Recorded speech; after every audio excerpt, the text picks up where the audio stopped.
उसके लिए भी मेरे मन में संतोष है काफ़ी। दीपावली का ये पर्व चल रहा है, लगातार ये एक सप्ताह भर का पर्व होता है। चाहे वो धनतेरस से शुरू होता है, फिर छोटी दिवाली, बड़ी दिवाली, और आज गोवर्धन पूजा, कल भाई दूज। तो इस दिन के, इस सप्ताह भर के सारे कार्यक्रमों की सबको आपको बहुत बहुत बधाई, शुभकामना। आज 26 अक्टूबर है, कल 27 अक्टूबर है, और कल के दिन को मिला करके आज दिन जोड़ लेता हूं मैं, तो बहुत ही एक महत्वपूर्ण ये अवसर है। इस अवसर पर पहले तो मैं हमारे जो आदरणीय नेता 20 अक्टूबर 2014 को शुरू की थी, और आज 26 अक्टूबर 2022, 8 वर्ष पूरे हो गए हैं। 9वें वर्ष के भी लगभग 4 घंटे और ऊपर हो गए हैं, क्योंकि प्रातःकाल 11:30 बजे के लगभग शपथ हुई थी, अब 3 बजे हैं। और आशा करता हूं कि जनता का सहयोग इसी प्रकार से, जैसे 8 साल मिला है, इसी प्रकार से वो मिलता रहेगा। हमने इन 8 सालों में काम अपनी ओर से तो बहुत किए हैं। ये ठीक है कि विपक्ष का काम थोड़ा आलोचना करना होता है, नामी विपक्ष होता है, तो इसलिए करनी भी चाहिए।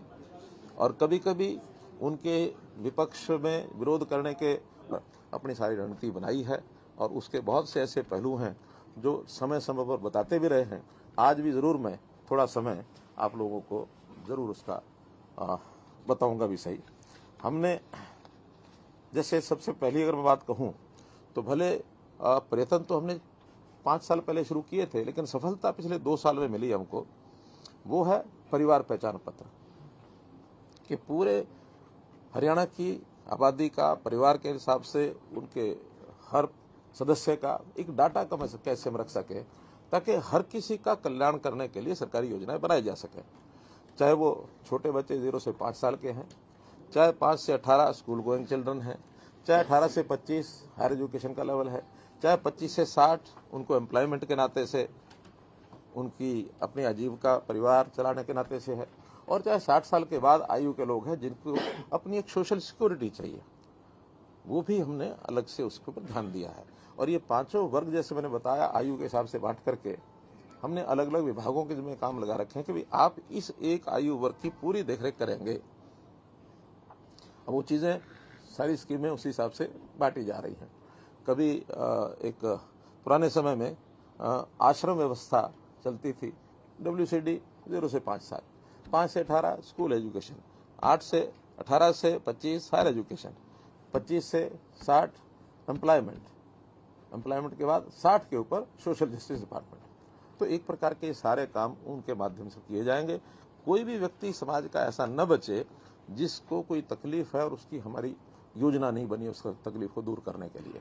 तो यथासंभव हर नागरिक की चिंता करना, ये हम इस परिवार पहचान पत्र का जो एक हिसाब किताब है, इसके माध्यम से करेंगे। काफी शुरू हो गया है, काफी आगे बढ़ेंगे। पहला उसमें कार्यक्रम तो बहुत लिए हैं, लेकिन जिसका उल्लेख करूंगा वो है अंत्योदय के नाते से मुख्यमंत्री अंत्योदय परिवार उत्थान योजना। कम आय के लोगों को कैसे आय की वृद्धि करके उनका सुख चैन कैसे बढ़ाया जाए। तुमने टारगेट रखा कि 1 लाख से नीचे पर एनम पर फैमिली जिनकी इनकम है, उनको पहले सिलेक्ट किया है, और ये लगभग 7 लाख के आसपास परिवार हरियाणा में हैं जिनकी 1 लाख रुपए से भी कम आय, अर्थात महीने की केवल 8,000, उनको कैसे 15,000 तक लेकर जाए, ये योजना हमारी शुरू हुई है। इसमें हमने जगह जगह पर अंत्योदय मेले लगाए हैं, आधे लग चुके हैं, आधे अभी बाकी हैं। कोविड के कारण से थोड़ा स्लो हुआ ये मामला, लेकिन आगे बढ़ रहे हैं। बैंकों से सहयोग किया है, स्किल डिपार्टमेंट के माध्यम से उसको सहयोग। लेकिन बहुत महत्वपूर्ण जिसका मैं उल्लेख करूंगा, मैं 7-8 काम ऐसे उल्लेख करूंगा जिसको हम ये भी कह सकते हैं कि 8 साल में 8 कमाल जैसे कह सकते हैं ना, इस प्रकार के काम बहुत हैं। कई बार हमारे DPR साहब ये कहते हैं कि जब कभी कोई रिपोर्ट तैयार करनी होती तो मुझे समझ में नहीं आता क्या छोड़ूं क्या निकालूं। सैकड़ों की संख्या में इनके सामने, क्योंकि सारा रिकॉर्ड इनके पास रहता है।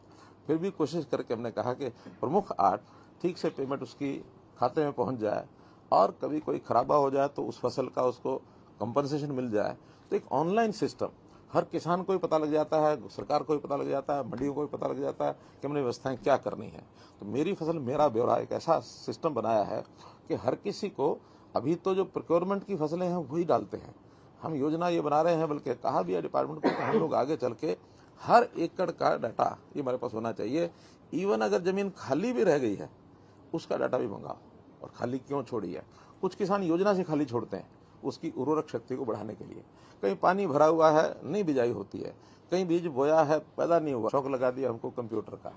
तो कंप्यूटर करते करते आज सारी चीज़ों का ऐसा लग रहा है कि सारी समस्याओं की आधी से ज़्यादा समस्याएं इसमें हम हल कर सकते हैं। डाटा जितना हरियाणा में हमने इकट्ठा किया है इतना शायद ही किसी प्रदेश ने डाटा इकट्ठा किया, बल्कि हमारे सर्वर छोटे पड़ गए हैं। नए सर्वर्स की, नया स्पेस खरीदने की योजनाएं बन रही है। तो इसलिए ऑनलाइन सिस्टम को हमने बढ़ाते हुए ऑनलाइन सेवाएं लगभग 42 विभागों की 547 ऑनलाइन सेवाएं ये अंत्योदय सरल पोर्टल पर, यानी CSC कहते हैं, कॉमन सर्विस सेंटर, इसके माध्यम से गांव में बैठा हुआ भी किसी भी सेवा का लाभ वो वहां से उठा सकता है।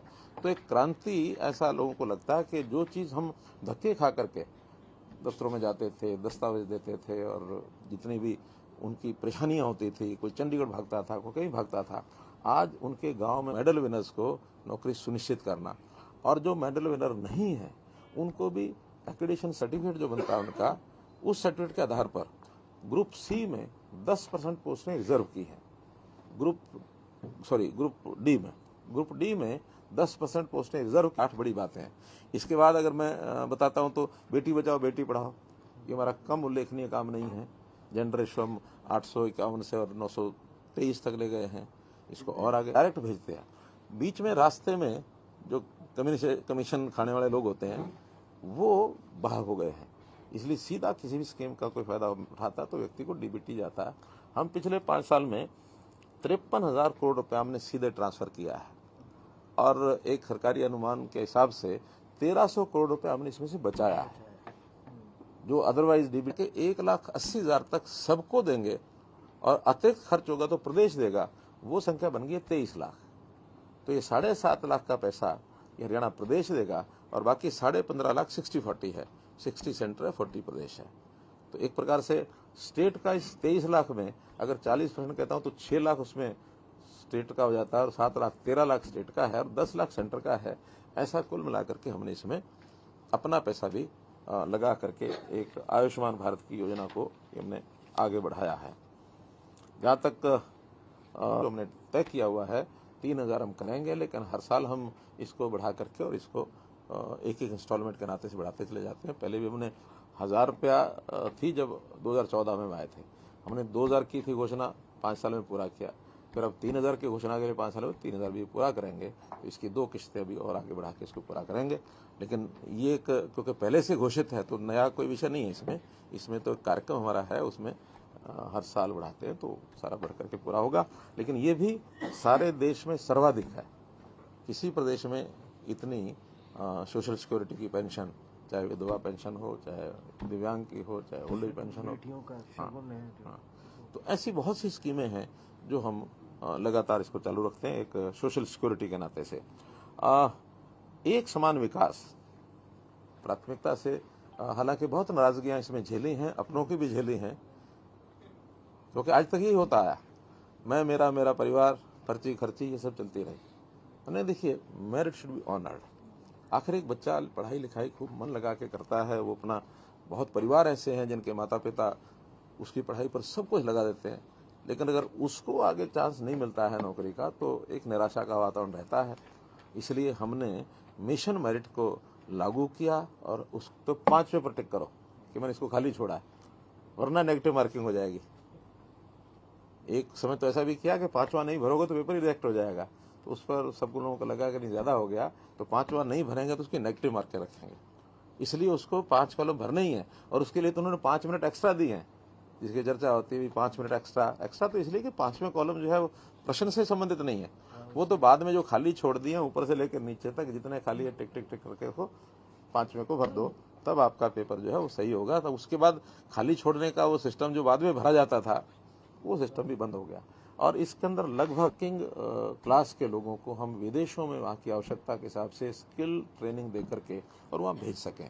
इसके लिए अभी पीछे दुबई हम गए थे, तो दुबई में 12-13 कंपनियां ऐसी थी कि जिन्होंने कहा कि हाँ, वहाँ से बहुत से स्किल्स के जो लोग हैं उनको हम यहाँ ला सकते हैं, चाहे वो होटल इंडस्ट्री है, सर्विस क्लास है, ट्रैवल एजेंसीज हैं, हाउसकीपिंग है, इलेक्ट्रीशियन है, प्लम्बर हैं, मशीन हैं।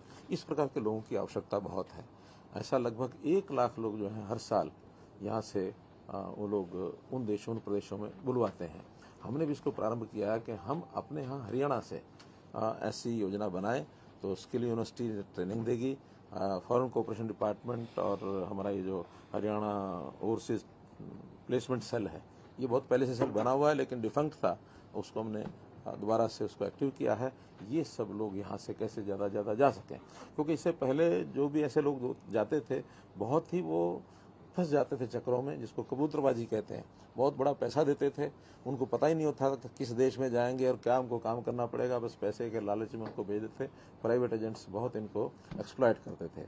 उस एक्सप्लॉइटेशन से ही बचेंगे और सरकार की एजेंसी के माध्यम से इनको वहाँ भेजेंगे। सब फॉर्मेलिटीज़ पूरी करते हुए ये वहाँ जाएंगे, तो उसका एक पोर्टल है, उस पोर्टल को आज चालू कर रहे हैं। और आपकी जानकारी के लिए, उस दुबई के बाद जिन कंपनियों से हमने बात की थी उसमें से एक कंपनी ने पहला अपना जो रिक्वेशन ऑर्डर हमें भेजा है, 30 लोगों का ऑर्डर भी भेज दिया है कि आप इनको स्किल करके और हमारे यहाँ भेजिए।